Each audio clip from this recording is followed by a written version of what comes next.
Hello students, welcome to the DChemistry classes. I am Dipen Kumar and today I am going to discuss aldehyde ketones and carboxylic acid. तो सबसे पहले हम ये जानेंगे जो carbonic compounds हैं वो क्या होते हैं। देख सकते हैं यहाँ पे जो आपके ऑर्गेनिक कंपाउंड C+O, यहाँ पे देख सकते हैं ये आपका जो लिखा हुआ है इसे बोलते हैं कार्बोनिल ग्रुप। ठीक है, तो ये जो कार्बोनिल ग्रुप है ये किसी भी ऑर्गेनिक कंपाउंड में अगर है तो उसे हम कार्बोनिक कंपाउंड बोलते हैं।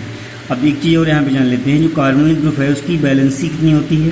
उसकी 2 वैलेंसी होती है, देख सकते हैं यहाँ पे उसकी 2 वैलेंसीज फ्री होती हैं। और ये जो डिफरेंट टाइप ऑफ नेम आप देख रहे हैं या क्लास ऑफ कार्बोनिल कंपाउंड आप देख रहे हैं, इनको इनकी वैलेंसी से डिफरेंट अटैचमेंट के बेसिस पर डिसाइड किया जाता है। तो देख सकते हैं कि जो कार्बोनिल कंपाउंड है इसमें ये आपका एल्डिहाइड, कीटोन, कार्बोक्सिलिक एसिड, ये कैसे इनको हम पहचानते हैं। देख सकते हैं अगर कार्बोनिल ग्रुप आपका कार्बोनिल ग्रुप की एक वैलेंसी एल्काइल ग्रुप से और दूसरी वैलेंसी अगर हाइड्रोजन से वैलेंस होती है तो उसे हम एल्डिहाइड बोलते हैं। दूसरा है अगर कार्बोनिल ग्रुप की दोनों वैलेंसीज एल्काइल ग्रुप से या फिर ऑर्गेनिक चेन से बैलेंस होती हैं, अटैच हों, तो उसे हम कीटोन बोलते हैं। ठीक है, नेक्स्ट आपका है कार्बोक्सिलिक एसिड। कार्बोक्सिलिक एसिड में क्या होता है, जो आपका कार्बोनिल ग्रुप है, ये जो आपका C+O ग्रुप है, इसमें एक आपका ऑर्गेनिक यानी कि एल्काइल ग्रुप से अटैच होता है और दूसरी जो वैलेंसी है वो आपकी OH ग्रुप से अटैच होती है, तो इसे हम कार्बोक्सिलिक एसिड बोलते हैं। नेक्स्ट है आपका कि अगर कोई कार्बोनिल ग्रुप की एक वैलेंसी एल्काइल ग्रुप से था, दूसरी वैलेंसी एल्कोक्सी ग्रुप, ये जो देख सकते हैं यहाँ पे ये जो आपका ऑक्सीजन एंड R लिखा हुआ है इसको हम कंबाइंडली एल्कोक्सी बोलते हैं। अगर दूसरी वैलेंसी एल्कोक्सी ग्रुप से बैलेंस होती है, कहने का मतलब है एक वैलेंसी एल्काइल ग्रुप से दूसरी वैलेंसी एल्कोक्सी ग्रुप से होती है, तो यहाँ पर इसको हम ईस्टर बोलते हैं। नेक्स्ट आपका एनहाइड्राइड। एनहाइड्राइड में क्या है, इसमें 2 कार्बोनिल ग्रुप होते हैं। ठीक है, या यूँ कह सकते हैं कि एक इसमें कार्बोनिल ग्रुप जो है उसकी एक वैलेंसी एल्काइल ग्रुप से था, दूसरी जो वैलेंसी है वो किसी कार्बोक्सिलिक ग्रुप से बैलेंस हो। यहाँ पे देख सकते हैं ये आपका कार्बोनिल ग्रुप है।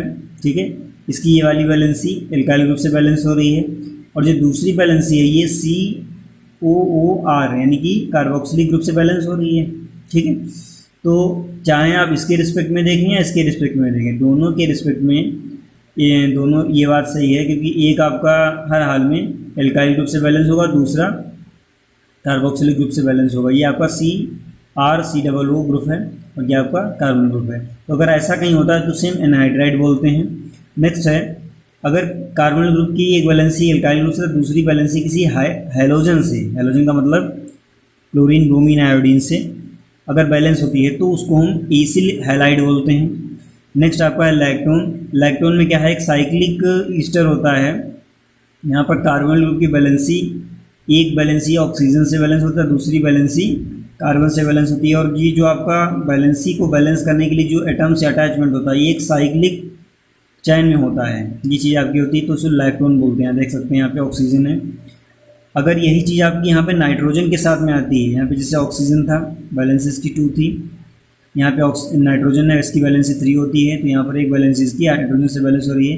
तो अगर इसकी प्लेस पे अगर यहाँ पे नाइट्रोजन आ जाता है तो उसे हम लैक्टम बोलते हैं, ध्यान रखिएगा।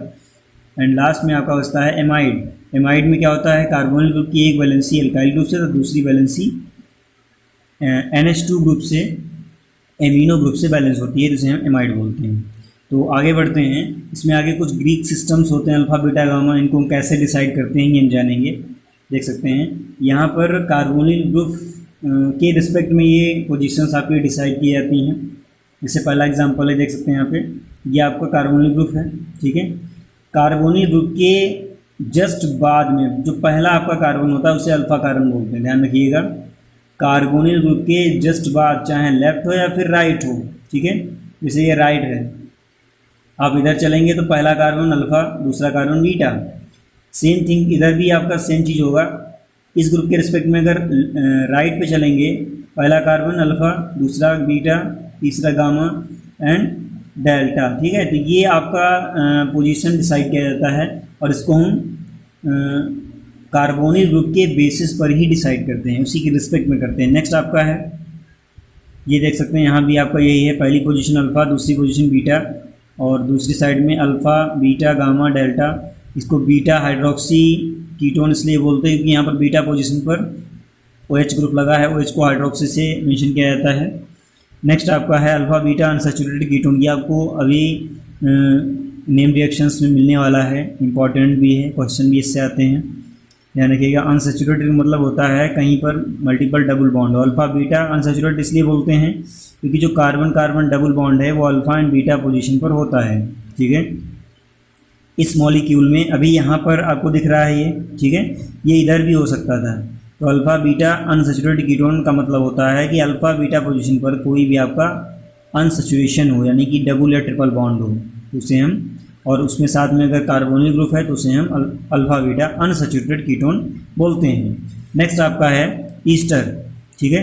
इसमें क्या है, देखिए ये आपका जो कार्बोनिल ग्रुप है इसके बाद में पहला carbon alpha beta gamma delta, ठीक है। यहाँ पर एल्कोक्सी लगा है तो उसको हम ईस्टर बोलेंगे। ये आपका एक ईस्टर है और इसमें जो कार्बन है उनको उनकी पोजीशन के साथ में लेवल किया गया है। नेक्स्ट आप देख सकते हैं यहाँ पे बीटा कीटोस्टर है। बीटा का मतलब है यहाँ पे बीटा कीटोन है और इस कीटोन के रिस्पेक्ट में इसको हम नॉमनक्लेट कर रहे हैं, इसका नेम रख रहे हैं बीटा कीटोस्टर। नेक्स्ट आपका है लैक्टोन, अभी हमने इसका चर्चा किया है इससे पीछे। And alpha beta unsaturated lactone, देख सकते हैं यहाँ पर ये आपका जो कार्बोनिल ग्रुप है इसके बाद में जो पहला कार्बन होता है उसे हम अल्फ़ा बोलते हैं और जो दूसरा कार्बन होता है उसे हम बीटा बोलते हैं। तो ये दोनों अल्फ़ा बीटा हैं। अल्फ़ा बीटा पोजीशन पर ये आपका एक डबल बॉन्ड है इसलिए इसको अल्फ़ा बीटा अनसैचुरेटेड बोलते हैं। और ये आपकी जो संरचना है, स्ट्रक्चर है, ये लैक्टोन जैसी, इसलिए इसको हम अल्फ़ा बीटा अनसैचुरेटेड लैक्टोन बोलते हैं। नेक्स्ट आपका इसका जो स्ट्रक्चर है कार्बोनिल कंपाउंड का, इससे बहुत सारी जो केमिकल रिएक्शन हैं उनको समझने में आसानी हो जाती है। देख सकते हैं अभी आप एडिशन रिएक्शन पढ़ेंगे इन्हीं पर, तो उसमें ये हेल्प करेगा। देखिए जो आपका कार्बोनिल ग्रुप होता है उसका स्ट्रक्चर प्लेनर होता है। बता दें ये क्यों होता है, क्योंकि यहाँ पर जो कार्बन है आपका ये sp2 हाइब्रिडाइज्ड होता है। इसको हम प्रीवियस वीडियो में भी डिस्कस कर चुके हैं, जैसा कि बताया था कि जहाँ पर भी sp2 हाइब्रिडाइज्ड आपका कार्बन है तो वो प्लेन में होता है, यानी कि वो जो स्ट्रक्चर बनता है उसका स्ट्रक्चर जो भी है वो मॉलिक्यूल उसको प्लेनर बोलते हैं। यहाँ पर ये ट्रायंगुलर को प्लेनर स्ट्रक्चर अटेंड करता है और यहाँ पर जो तीनों वैलेंसीज हैं उनके बीच में एंगल जो होता है 120 का होता है। आगे बढ़ते हैं। इसमें जो पाई बॉन्ड बनता है वो कहाँ कहाँ बनता है, देख सकते हैं। एक ऑक्सीजन का p ऑर्बिटल, ठीक है, ये आपका ऑक्सीजन का p ऑर्बिटल है, यहाँ बीच में ऑक्सीजन है। ये एक कार्बन का p ऑर्बिटल, दोनों आपका पार्शियल ओवरलैपिंग करते हैं जिसके थ्रू पाई बॉन्ड क्रिएट होता है। बीच में जो ये कार्बन और ऑक्सीजन के जो ऑर्बिटल्स होते हैं वो एक्सियल ओवरलैप करके सिग्मा बॉन्ड बनाते हैं। नेक्स्ट आपका है कि ये जो आपका है कार्बोनिल ग्रुप, इसमें दोनों सेंटर होते हैं, कहने का मतलब इलेक्ट्रोफिलिक एंड न्यूक्लियोफिलिक दोनों सेंटर एक साथ होते हैं। यहाँ पर देख लीजिए कैसे होते हैं, देख सकते हैं यहाँ पे कार्बोनिल ग्रुप जो है उसमें जो इलेक्ट्रोफिलिक सेंटर होता है वो कार्बन होता है, क्योंकि यहाँ पर जो कार्बन है ये अपने इलेक्ट्रॉन इधर थ्रो करेगा। ये जो पाई बॉन्ड है इसके इलेक्ट्रॉन इसकी तरफ मूव करते हैं, क्योंकि यहाँ पर ऑक्सीजन आपका कैसा है, इलेक्ट्रोनेगेटिव है। यहाँ पर देख सकते हैं इसको रेजोनेटिक स्ट्रक्चर से हमने यहाँ मेंशन किया है। तो ये जो आपका कार्बोनिल ग्रुप है ये पोलराइज्ड होता है, हाईली पोलराइज्ड होता है। क्यों होता है, क्योंकि यहाँ पे ऑक्सीजन जो है हाईली इलेक्ट्रोनेगेटिव है, ये पाई बॉन्ड के इलेक्ट्रॉन को अपनी तरफ अट्रैक्ट करता है जिससे इन पर चार्जेस डेवलप होते हैं। तो अब देख सकते हैं यहाँ पे जो कार्बन है वो आपका पॉजिटिवली चार्ज है और ऑक्सीजन आपका नेगेटिवली चार्ज है। तो यहाँ पे पॉजिटिवली चार्ज जो सेंटर होता है उसे हम बोलते हैं इलेक्ट्रोफिलिक सेंटर, यानी कि लुईस एसिड, इलेक्ट्रॉन डिफिशिएंट। और जो आपका न्यूक्लियोफिलिक सेंटर है, यानी कि जहाँ पर इलेक्ट्रॉन एबेंडेंस होती है, इलेक्ट्रॉन रिच पोजीशन होती है, यानी कि नेगेटिव चार्ज, यानी कि ऑक्सीजन जो है आपका वो न्यूक्लियोफिलिक सेंटर की तरह एक्ट करता है और कार्बन जो है कार्बोनिल ग्रुप का वो आपका इलेक्ट्रोफिलिक सेंटर की तरह एक्ट करता है। तो ये चीज़ आप ध्यान रखिएगा, अगर ये छोटा सा क्वेश्चन कहीं आता है तो उसको आप रेजोनेटिंग स्ट्रक्चर के थ्रू मेंशन कर सकते हैं। नेक्स्ट आपका है preparation of aldehyde and ketone, इनको देख लेते हैं। देखिए अभी इससे पहले आपने चैप्टर पढ़ा अल्कोहल फिनॉल ईथर, उसमें हमने आपको बताया था कि इनका ऑक्सीडेशन करते हैं तो कार्बोनिल कंपाउंड्स आपके फॉर्म होते हैं। देख सकते हैं यहाँ पे 1 degree alcohol and 2 degree alcohol को अगर आप ऑक्सीडाइज करते हैं माइल्ड ऑक्सीडाइजिंग एजेंट के प्रेजेंस में या फिर स्ट्रॉन्ग ऑक्सीडाइजिंग एजेंट के प्रेजेंस में, तो ये आपका कार्बोनिल कंपाउंड फॉर्म होता है। तो सबसे पहले देखते हैं 1 डिग्री जो आपका है वो ऑक्सीडाइज होकर एल्डिहाइड बनाता है, हमेशा ध्यान रखिएगा 1 डिग्री से एल्डिहाइड बनेगा। 2 डिग्री जो आपका एल्कोहल होता है वो कीटोन फॉर्म करता है। इसमें 2 अल्काइल ग्रुप हैं तो सेम करस्पॉन्डिंग कार्बोनिल ग्रुप यानी कार्बोनिल कंपाउंड यानी कि कीटोन फॉर्म करता है। और टर्शियरी अल्कोहल जो होता है उसका ऑक्सीडेशन पॉसिबल नहीं होता है, मैंने यहाँ पे लिख रखा है, क्योंकि ये डिहाइड्रोजनेशन के थ्रू एल्कीन बना देता है या फिर कार्बोनिल कंपाउंड नहीं बनाता है। नेक्स्ट आपका है by dehydrogenation of alcohol. Dehydrogenation का मतलब होता है इसमें से हाइड्रोजन का रिमूवल हो। तो यहाँ पे देख सकते हैं कॉपर पाउडर को अगर हम 573 डिग्री सेंटीग्रेड पर हीट करते हैं, प्राइमरी अल्कोहल जो आपका है एल्डिहाइड देता है। अगर 2 डिग्री अल्कोहल को आप हीट करते हैं कॉपर पाउडर के साथ तो ये कीटोन देता है। एक चीज़ आपको और क्लियर करते हैं यहाँ पे, ये जो टर्शियरी अल्कोहल होते हैं वो एल्कीन बनाते हैं, बट अगर एल्कीन को आप फर्दर ओजोनोलिसिस करते हैं उसका, ठीक है, तो उससे आप कार्बोनिल कंपाउंड बना सकते हैं, बट ये बहुत ही ड्रास्टिक कंडीशन में रिएक्शन करता है। कहने का मतलब है टर्शियरी अल्कोहल जो है वो आपका बहुत ही drastically aldehyde and ketone form करता है, इसलिए इसको हम थोड़ा सा अवॉइड करते हैं।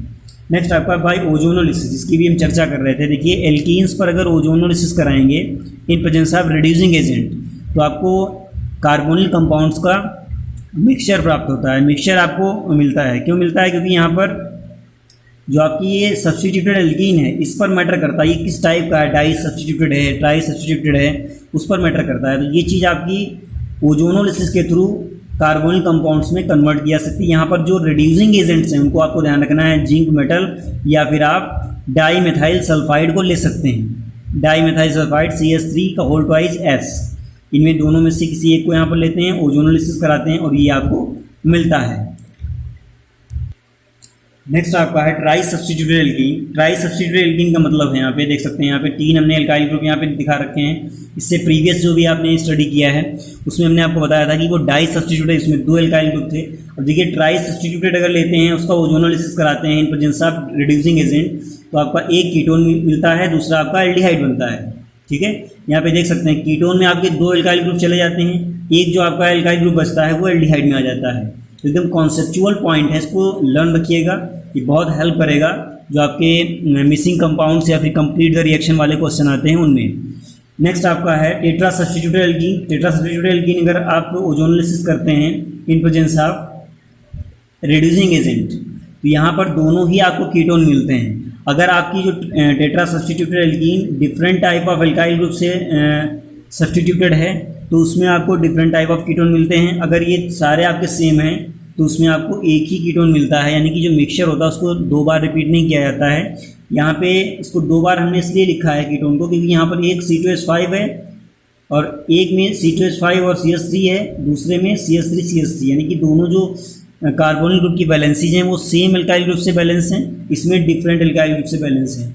यहाँ पर ये जो चीज़ है मिक्सचर, ये कब बनेगा? जब आपका टेट्रा सब्स्टिट्यूटेड या जो सब्स्टिट्यूटेड एल्कीन है वो different type of alkyl group से बैलेंस हो या सब्स्टिट्यूटेड हो। नेक्स्ट आपका हाइड्रेशन ऑफ एल्कीन। हाइड्रेशन का मतलब होता है water hydrolysis, acid water hydrolysis in presence of H2SO4। अगर यहाँ पर एल्कीन का हम एसिड हाइड्रोलिसिस करते हैं तो ये आपका एल्कोहल में कन्वर्ट हो जाता है। और एल्कोहल को भी हमने आपको प्रीवियस डिस्कस किया है, एल्कोहल को अगर आप उसमें चेंज करना चाहते हैं तो एल्कोहल को किसी ऑक्सीडाइजिंग एजेंट के साथ में ट्रीट करेंगे तो वो क्या करेगा? कीटोन या फिर आपका एल्डिहाइड बना देगा। यहाँ पर देख सकते हैं ये जो आपका बना हुआ है यहाँ पे कि एल्कोहल, ये आपका कीटोन देगा क्योंकि यहाँ पर OH जो है ये C डबल बॉन्ड O से वो हो जाएगा, देख सकते हैं यहाँ पे। नेक्स्ट आपका है, ये भी आपके जो कुछ एग्जांपल्स हैं, एसिड कैटालाइज्ड हाइड्रेशन कर सकते हैं, ऑक्सी मर्क्यूरेशन, डीमर्क्यूरेशन कर सकते हैं, यहाँ पे एल्कोहल तक ये सीमित है। और लास्ट में आपका है हाइड्रोबोरेशन ऑक्सीडेशन। यहाँ पे अगर ये आप रिजल्ट लेते हैं तब भी आपका ये एल्कीन एल्कोहल में कन्वर्ट हो जाता है। यहाँ पे एक चीज़ ये नोट रखिएगा कि एल्कोहल जो है उनको उनके करस्पॉन्डिंग एल्डिहाइड या कीटोन में ऑक्सीडेशन या फिर ऑक्सीडाइजिंग एजेंट के थ्रू कन्वर्ट किया जा सकता है। तो ये जो आपका पॉइंट है 5th वाला, ये थोड़ा सा क्या है ड्रास्टिक है क्योंकि यहाँ पर ये जो आपका बना है एल्कोहल, ठीक है, इसको थोड़ा सा ड्रास्टिक कंडीशन में आप इसको चेंज कर पाएंगे, बट ये आपके लिए थोड़ा सा आसान हो जाते हैं, ध्यान रखिएगा इसमें। नेक्स्ट आपका है हाइड्रेशन ऑफ एल्काइंस। अभी आपने जो इससे प्रीवियस स्टडी किया है हाइड्रेशन ऑफ एल्कीन्स बताया था, उसमें हाइड्रेशन ऑफ एल्काइंस में देखते हैं क्या होता है। इसमें मर्क्यूरिक सल्फेट और H2SO4 के साथ में इसका हाइड्रेशन करते हैं तो यहाँ पर कीटोन बनता है। देख सकते हैं यहाँ पे अगर मोनो सब्स्टिट्यूटेड है तो कीटोन बनेगा, ठीक है। और इसमें एल्डिहाइड बनने के चांस बहुत कम होते हैं। यहाँ पे देख सकते हैं अगर ये थोड़ा सा कार्बन चेन लेंदी कर दी जाए तो यहाँ पे एक पॉसिबिलिटी होती है कि एल्डिहाइड बन सकता है। ठीक है, यहाँ पे देख सकते हैं कभी कभी क्या होता है इस रिएक्शन में, यहाँ पे जो एरो होता है उसके ऊपर जो रिएक्टेंट्स होते हैं, रीजेंट्स होते हैं, उनको मेंशन करते हैं Hg++H+, इस तरह से मेंशन करते हैं। तो वहाँ पर भी आपका हाइड्रेशन होता है, ये ध्यान रखिएगा। तो ये आपके इम्पॉर्टेंट हैं। कंप्लीट द रिएक्शन या फिर आइडेंटिफिकेशन बेस्ड जो रिएक्शन बेस्ड क्वेश्चन होते हैं उनके लिए। अब आपके कुछ नेम रिएक्शन हैं जो हर हाल में आपके बोर्ड एग्जाम्स में आते हैं, इनको ध्यान रखिएगा। और इनको याद कैसे रखेंगे? इनको याद रखेंगे उनकी रीजेंट्स को आइडेंटिफाई रखें, उनके रीजेंट्स को लर्न रखें। देख सकते हैं रोजेनमुंड रिडक्शन। तो देखते हैं रोजेनमुंड रिडक्शन में क्या होता है। ये जो आपका रोजेनमुंड रिडक्शन है ये एसिड क्लोराइड्स को एल्डिहाइड में चेंज करने का एक मेथड है। ठीक है, और रोजेनमुंड रिडक्शन जो होता है यहाँ पे हमने इसको डिफाइन भी किया है, चाहे तो डेफिनेशन भी इसकी रीड कर सकते हैं। इसका जो रिजेंट है वो hydrogen in presence of PdBaSO4 यानी कि पैलेडियम को बेरियम सल्फेट में डिसॉल्व करके और फिर उसको हाइड्रोजन के साथ मिक्स करके इसके साथ में ट्रीट किया जाता है। यानी कि जो एसिड क्लोराइड है वो हाइड्रोजन एंड PdBaSO4 के साथ ट्रीट किया जाता है और वो एल्डिहाइड देता है। तो आपको रोजेनमुंड रिडक्शन के लिए ये जो आपका रीजेंट है ये लर्न रखना चाहिए। जहाँ भी आपको दिखे तुरंत आप समझ जाइएगा वहाँ पर रोजेनमुंड रिडक्शन हो रहा है, यानी कि वहाँ पर जो कार्बोनिल ग्रुप है वो एल्डिहाइड में चेंज हो जाएगा। ठीक है, यहाँ पे देख सकते हैं ये जो हमने लिखा हुआ है RCOCl, यहाँ पे CO जो है कार्बोनिल ग्रुप है और ये किस में चेंज हो गया, ये एल्डिहाइड में चेंज हो गया है। ठीक है, यहाँ पे COCl CHO में चेंज हो गया है। तो ये एक कन्वर्जन मेथड है, ये इंपॉर्टेंट भी है कन्वर्जेंस के लिए एंड शॉर्ट नोट में भी आ जाते हैं नेम रिएक्शन। नेक्स्ट आपका है स्टीफन रिएक्शन। स्टीफन रिएक्शन क्या होता है, इसमें नाइट्राइल्स को एल्डिहाइड में कन्वर्ट किया जाता है SnCl2 एंड HCl के प्रेजेंस में। और इसमें जो इमीन है, इमीन आपका एज इंटरमीडिएट फॉर्म होता है बीच में थोड़ी देर के लिए। यहाँ देख सकते हैं ये जो साइनाइड है, साइनाइड यानी कि CN, इसको एल्काइल नाइट्राइल पढ़ते हैं। यहाँ पे SnCl2 HCl के प्रेजेंस में पहले आपका एमीन बनता है। इमीन का मतलब बता दें आपको, जब कोई कार्बन किसी नाइट्रोजन से डबल बॉन्ड के थ्रू अटैच होता है, यानी कि जो कार्बन नाइट्रोजन की वैलेंसी जब डबल उसकी दो वैलेंसी एक ही कार्बन से अटैच होती हैं तो वहाँ पर जो स्पीसीज होती है, जो इंटरमीडिएट होता है, उसे हम इमीन बोलते हैं। फिर उसके बाद में उसका हाइड्रोलिसिस करते हैं तो आपका एल्डिहाइड बन जाता है। तो ये आपका स्टीफन रिएक्शन है। देखिए यहाँ पर नाइट्राइल को एल्डिहाइड में चेंज करने के लिए कुछ और भी अल्टरनेटिव मेथड्स होते हैं जिसमें आपका डाई आइसोब्यूटिल एल्यूमिनियम हाइड्राइड भी यूज़ किया जाता है। बट एक चीज़ आपको क्लियर कर दें कि ये जो आपके रिएक्शंस हैं अल्टरनेटिव मेथड्स, ये आपके स्टीफन रिएक्शन के एग्जांपल नहीं हैं। तो गलती से भी इनको स्टीफन रिएक्शन में मत करिएगा। स्टीफन रिएक्शन में जो उसका रीजेंट है मैं बता दूं आपको कि ये SnCl2 एंड HCl होता है और साथ में आपका एसिड हाइड्रोलिसिस भी होता है इसमें। तो जहाँ भी आपको SnCl2 HCl दिखे और नाइट्राइल दिखे तो तुरंत आप समझ जाइएगा कि यहाँ पे इसको एल्डिहाइड में कन्वर्ट करना है। तो अल्टरनेटिव मेथड्स देख लेते हैं। जो नाइट्राइल है उसको DiBALH यानी कि डाई आइसोब्यूटिल एल्यूमिनियम हाइड्राइड, इसको शॉर्ट फॉर्म में ऐसे लिखा जाता है, ध्यान रखिएगा। इसका जब वाटर हाइड्रोलिसिस करते हैं तो यहाँ पर एल्डिहाइड बनता है, इसको भी आप नोट कर लीजिएगा कहीं। ये आपका जो डाई आइसोब्यूटिल एल्यूमिनियम हाइड्राइड है ये एक ऐसा रिड्यूसिंग एजेंट है जो कि नाइट्राइल एंड ईस्टर दोनों को एल्डिहाइड में कन्वर्ट कर देता है। यहाँ पे मैंने इसके एग्जाम्पल भी मेंशन किए हैं। देखिए ये जो आपका पहला एग्जाम्पल है ये आपका अनसैचुरेटेड नाइट्राइल है, यहाँ पे CN है। इसको हमने डाई आइसोब्यूटिल एल्यूमिनियम हाइड्राइड के साथ में वाटर हाइड्रोलाइज कराया है तो ये आपका CN जो है CHO में कन्वर्ट हो गया है। ये कन्वर्जेंस के लिए बहुत अच्छी बात है, एक बहुत अच्छा कॉन्सेप्ट है, इसको लर्न रखिएगा। ठीक है, नेक्स्ट आपका है ईस्टर। ईस्टर में बताया था आपको हमने कि कार्बोनिल ग्रुप की जो एक बैलेंसी है वो एल्कोक्सी ग्रुप से बैलेंस होती है, दूसरी आपकी ऑर्गेनिक ग्रुप से बैलेंस होती है। तो इसको जब आप इससे DiBALH से ट्रीट करेंगे यानी कि डाई आइसोब्यूटिल एल्यूमिनियम हाइड्राइड से ट्रीट करेंगे एंड देन उसको वाटर हाइड्रोलिसिस करेंगे तो ये आपका सीधा एल्डिहाइड में कन्वर्ट हो जाएगा। तो एक ये पॉइंट है, इसको आप लर्न रखिएगा। ठीक है, ये काफ़ी हेल्पफुल हो सकता है आपके बोर्ड एग्जाम्स में जो आपके आइडेंटिफिकेशन या फिर रिएक्शन बेस्ड क्वेश्चन होते हैं उनमें। नेक्स्ट आपका जो नेम रिएक्शन है वो आपका है इटार्ड रिएक्शन। इटार्ड रिएक्शन में देखते हैं, देखिए इटार्ड रिएक्शन में जो उसका रिएक्शन रीजेंट है वो आपको याद रखना है chromyl chloride in presence of carbon disulphide. यहाँ पे लिखा हुआ है CrO2Cl2 इन CS2। ये जो आपका रिजेंट है ये इटार्ड रिएक्शन में यूज़ किया जाता है। हमेशा ये क्या करता है, मिथाइल बेंजीन को मिथाइल एल्डिहाइड में चेंज कर देता है, यानी कि जो टॉल्विन है, यहाँ पे टॉल्विन बोलते हैं C6H5CH3 को, इसको क्या करता है सीधा बेंजल्डिहाइड में कन्वर्ट कर देता है। तो यहाँ पर ये रीजेंट आपको याद रखना है, और कहीं भी आपको अगर ये मिलता है तुरंत आप समझ जाइए कि वहाँ पर इटार्ड रिएक्शन हो रहा है। और एक चीज़ बता दें कि जो इटार्ड रिएक्शन है वो स्पेशली एरोमेटिक कंपाउंड्स के इंटरकन्वर्जेंस में यूज़ किया जाता है। इसे गलती से आप कभी भी एलिफैटिक कंपाउंड्स में मत यूज़ करिएगा, ये चीज़ आप बहुत अच्छे से याद रखिएगा। यहाँ पर मिथाइल बेंजीन को क्या करता है, इटार्ड रिएक्शन के थ्रू हम इसे बेंजल्डिहाइड में कन्वर्ट कर सकते हैं। और इसमें जो आपका इटार्ड रिएक्शन में मिथाइल बेंजीन है वो क्रोमिल क्लोराइड CH2 के प्रेजेंस में हाइड्रोलाइज किया जाता है। इसमें आपका क्रोमियम कॉम्प्लेक्स भी बनता है जिसको हम वाटर हाइड्रोलाइज करके एल्डिहाइड बनाते हैं। ये चीज़ आप ध्यान रखिएगा। ये आपका नेम रिएक्शन, इसमें जो आपका रिएक्शन रिजेंट है ये है, इससे आपको कैच अप रखना है कि ये कैसे हम ध्यान रखें, कहाँ पर इसको, ये कैसे हम इसको पहचानेंगे, तो इसी से आपको पहचानना है।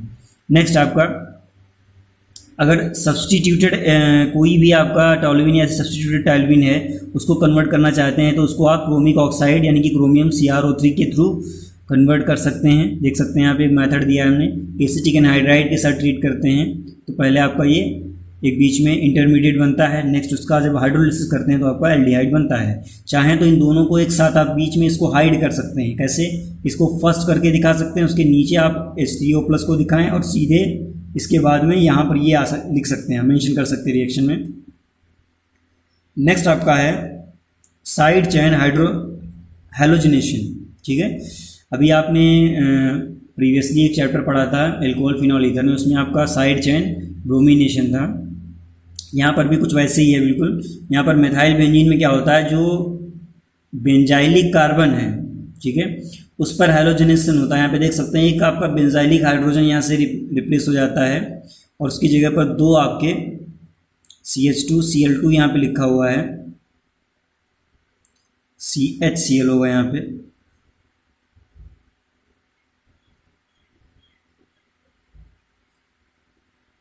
CH2Cl, यहाँ पे ध्यान रखिएगा ये आपका 2 है CH2Cl। इसको जब वाटर हाइड्रोलाइज कराएंगे तो ये आपका बेंजल्डिहाइड बनाएगा। देखिए चाहें तो इसको आप लिखें या अगर इसको नहीं मेंशन करना चाहते हैं तो यहाँ पे लिख सकते हैं first Cl2 in presence of HNU, second H2O at 373 kelvin temperature, तो सीधे आप यहाँ पर आ सकते हैं।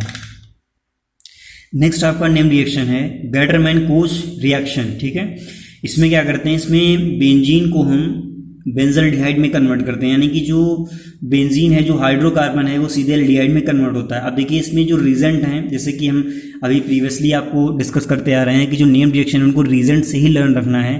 तो देख सकते हैं यहाँ पे जो हाइड्रस AlCl3 या फिर CuCl, इन दोनों में से कोई एक आपका रीजेंट होता है, इसके साथ में लिया जाता है। तो ये बेंजीन जो है बेंजल्डिहाइड में कन्वर्ट हो जाता है। तो ये जो कन्वर्जन है बेंजीन का बेंजल्डिहाइड में इन presence of carbon monoxide and anhydrous AlCl3, इसी को हम गैटरमैन-कोच रिएक्शन बोलते हैं। अभी आपको वर्कशीट मिलेगी, उसको आपको सॉल्व करना है। और वीडियो अगर अच्छा लगे आपको तो प्लीज़ उसको लाइक एंड शेयर करें और चैनल को जरूर सब्सक्राइब करें ताकि हमारा जो नया वीडियो है उसका नोटिफिकेशन आप तक जरूर पहुँचे। जी ये आपका वर्कशीट है, ठीक है। और सोल्यूशन के लिए आप हमारे डी केमिस्ट्री क्लासेस bloggers.com पर विज़िट कर सकते हैं। और एक चीज़ आपको बता दें कि जो हमारा वर्कशीट है उसका सोल्यूशन आपको विदिन 2 या 3 डेज़ में आपको मिलेगा, ठीक है। तो